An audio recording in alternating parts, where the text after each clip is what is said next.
The enormous vacuum chamber makes a high vacuum, which is 3 levels before the supposed much higher vacuum of outer space, as we can see here. Considering that the suits these guys here are wearing reminded me of one thing: bubble wrap. Now let's see what happens to bubble wrap if we put it in a table vacuum pump.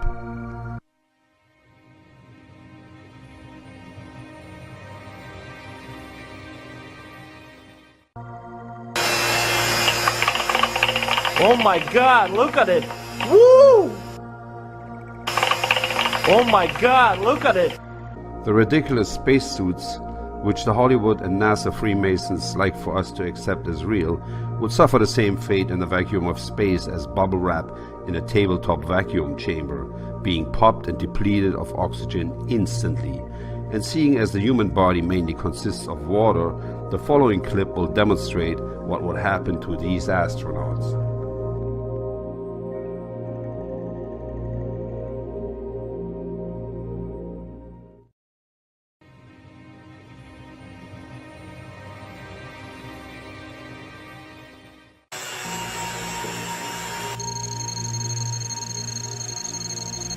You can see a little bit of bubbles start going, and whoa, start boiling. How cool is that?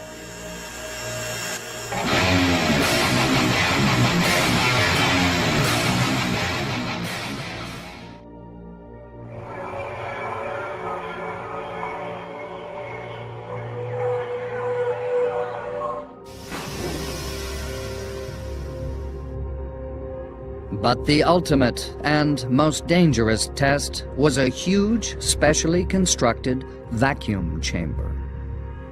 They were able to pull all the air out to create a big vacuum. That way we could test our suits to make sure there was no leakage. One such test narrowly avoided disaster. Jim LeBlanc was the test subject in the vacuum chamber. This is one of the rare instances where they tried to use a spacesuit in a vacuum chamber, but quickly realized that it's impossible in a high vacuum, so they immediately started using swimming pools to train and remained silent on the absence of vacuum chamber training by astronauts, which basically is a lie by omission. As I stumbled backwards, I could feel the saliva on my tongue starting to bubble just before I went unconscious. And that's kind of the last thing I remember. Essentially, he had no pressure on the outside of his body, and that's a very unusual case to get, and there's very little in the medical literature as to what happens when you have that. There's a lot of conjecture, that your fluids will boil, You can see a little bit of bubbles start going. I could feel the saliva on my tongue starting to bubble. They weren't able to construct proper spacesuits, and they didn't want their spacemen to get boiled, so they went to the swimming pool. Here's where they simulate fixing a space shuttle, fixing the ISS, or working with other modules. It's the same as far as every rail, as far as every bolt, as far as where every rail should be in place. They have to go turn a bolt 98 times. Space. And which ISS module is in the pool right now? Pretty much everything that we have in the pool except for the Russian segment. They went from a no-pressure environment to a pressure environment, which makes no sense and simulates zero gravity only and exclusively for the camera. First up, Venus, which looks like a coin in a very shallow stream of water.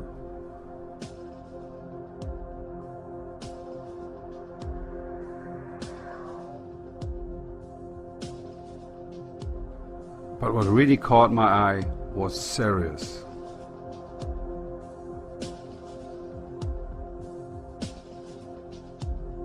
Made possible by microscopic photography, we can see that this crystal from distilled water bears a striking resemblance to the star Sirius.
The pitcher, steroid Santa Claus, kicks and deals.